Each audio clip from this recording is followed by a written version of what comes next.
Hey everybody, I'm here in beautiful sunny Los Angeles, California. You wouldn't know because you're looking at a warehouse, but I'm looking at the sun. And I was here for a job recently. I decided to stick around for a few extra days and shoot a fashion editorial. And my friends Jeremy and Mark here at Nanlux Americas were so gracious to lend me the new Evoke 900C and also with a battery. So we shot this fashion editorial in a remote setting outside of Los Angeles and operated it totally off battery power. We're gonna show you that light in action and all the things that we were able to do with it during that shoot. But I'm also here to talk about not just that fixture, but another really important fixture that was announced earlier this year and is finally in sort of production. This is the Evoke 2400B. So this is the most powerful light that they've made. And the really exciting thing about it is it's really intelligent. You can plug it into either a 15 or 20 amp circuit. So it's an amazing light. And I was super pumped that I got a chance to see it in action. And Jeremy is going to walk us through both the features of the 900 and of the 2400. So let's get into it. It's equivalent of a 10K tungsten, but can run on house power for the most part. We do have a switch that goes between 15 and 20 amps. So you're gonna get around 75, 80%, but there's just a switch you flick and you're good to go. So if you're in older houses, you can run the Evoke. And if you're in a newer house or in a warehouse like we are now, you can run on 20 amps. Another great thing about this light is that the ballast is only 2 pounds heavier than the 1200B ballast. That is a big deal because when you look at your old ballast, that required 40 amps of power and were huge and heavy, those days are gone. And we're doing this in a 2400 watt bi-color light with green and magenta tint adjustment. It just opens up the door without the use of a generator or need of a generator.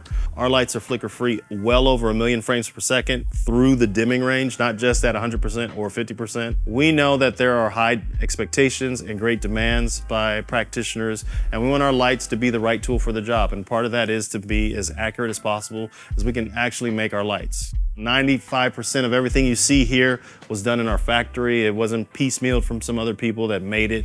You know, we have a very firm control over quality control, and color accuracy is part of that. So I think you'll really find that the lights actually work very well if you're working in fashion industry where color accuracy is a big deal, because that fabric better look the same way it does in the catalog. And I think our lights are the lights that you can use to do that. While I was at Nanlux, I wanted to evaluate these fixtures with my light meter in a way that is both quantifiable and practical. I want to see how powerful they are, but more importantly, in a setting where I would typically light a person on a commercial. Typically for me, this involves using a 2K or 4K HMI going through a 6 or 8 foot frame with a soft grid. The light has to be powerful enough so that the frame is well out of the shot and yet allows the talent to move around within the space without any change in exposure. To simulate this, we place the light at 10 feet from a 6 foot frame to fill the entirety of the frame. The frame is skinned with a full silk, which is also a 1 stop loss. And I am metering at the frame and then another 10 feet from the other side, presumably where the talent would be. And most often I am aiming for a 2.8 to 5.6 T-stop for my talent. Here are my findings for the Evoke 2400 using our 20 amp circuit, which is throttled down to 2200 watts. And that means that these findings represent 91.6% of the light's total available power. At 10 feet from the fixture, we have 27,000 lux. By comparison, the RAM40 HMI at the very same distance is just a bit north of 29,000 lux. 10 feet behind the frame, I am left with a very comfortable f8. Which is a great stop to be at for high-key studio commercial shoots. Dimming the fixture at stop intervals shows a very accurate curve, and at 50, 25, and 12.5%, we get predictable lux numbers. Most astonishingly, at 12.5%, standing in where my talent would be, I'm still left with an f4. And for me, this means that I can put this light through an 8 or 12 foot frame of full diffusion and get a very usable stop. It is immediately clear to me the value of this fixture. Previously, using any light this powerful, like an M40, would require either a 3-phase studio power system or a generator. Most homes, though, are equipped with either a 20 amp circuit or a 30 amp utility plug for which you can rent an adapter. What's also not lost on me is heat, or more specifically, the lack of it. Being 10 feet away from an M40 is not somewhere you want to spend more than a few seconds. I could comfortably stand in front of this light for as long as I was willing to put up with being blinded, making this light also a great choice for high-speed work. I'm quite excited to start using this light in my own work, and I suspect that you'll be seeing them on many sets in the coming years. So now let's move on to the light that I used on my shoot recently, which is the Evoke 900C. This is a unique light for modern, unique shoots. And here's what I mean by that. If I was just shooting photos, then obviously a strobe light would be a better choice here. But it's also worth noting that strobes require gelling if you want color effects. But for me, what I'm most often doing now is shooting photos with a little bit of video. I want to move quickly between the two, and I need my light values to remain relatively consistent. And this is not just me, this is so many creatives now. We're shooting both photo and video. So one light that is powerful enough to compete with at least ambient daylight and offer full spectrum RGB simply gives you a lot of options, quickly and easily. Let's turn back over to Jeremy now to walk us through the light. Right now, as of recording, this is the most powerful full color spotlight on the market. Still running on house power. This is running on less than 8 amps, maybe 7 amps. It's a 940 watt peak draw, and it is an RGB LAC color light engine. So no white chips. All those colored chips come together to make white.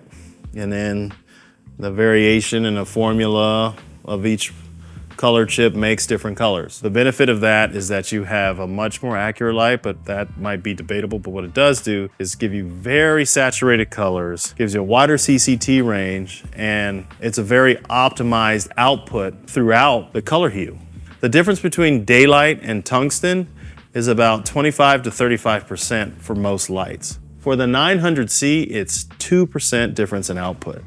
So that's another advantage of how this light engine and its RGB LAC color matrix really is optimized for efficiencies. This fan is very quiet, even at full output or in smart fan mode. It's also a new fan. This is pretty much a big, juiced up version of the Forza 60C. Right here, the current mode, we have it in Advanced HSI. The advanced is CCT range. So if you want to do like, hey, I want to do a 3200, but I want to add some maybe just a little more red to it. Let's say you have your camera set to 3200 Kelvin, your key light set to 3200 Kelvin, but maybe you want your background to be just slightly different, or vice versa. You want your talent to be 3200 with a color twist to it that you've added in here, and then it kind of separates it like a color contrast from its background. One of the quick functions we have here is that you can use the knobs as buttons. You can quickly go through presets of your CCT range.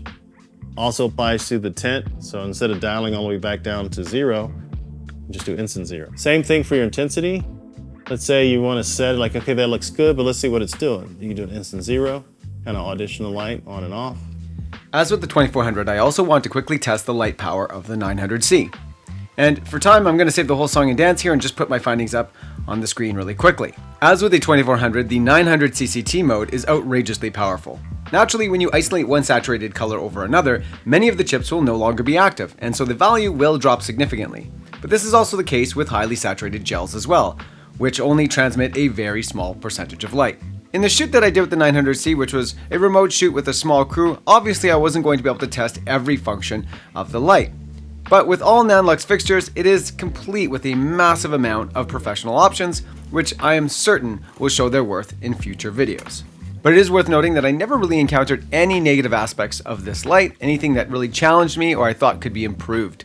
And this is generally the case with most Nanlux fixtures that are very, very well designed and created for professional environments. And as always, for me, for now, from Los Angeles, I'm out. Peace.